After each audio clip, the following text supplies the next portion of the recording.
ملزمة درس خصوصي مع الدكتور محمد حسين على ميجا اف ام.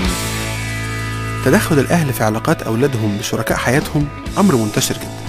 في الحقيقة أنه مزعج جدا جدا، لكن في ساعات خلط بيحصل بين المشاركة والتدخل.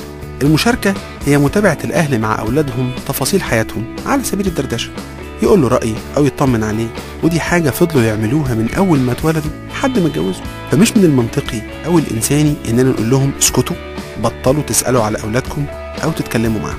أما التدخل هو إن الأهل مش بس يسألوا ويتابعوا، لا، إنه يحاول يفرض وجهة نظره في حاجة معينة. التفاهم أداة قوية جدا يتبني عليها كتير.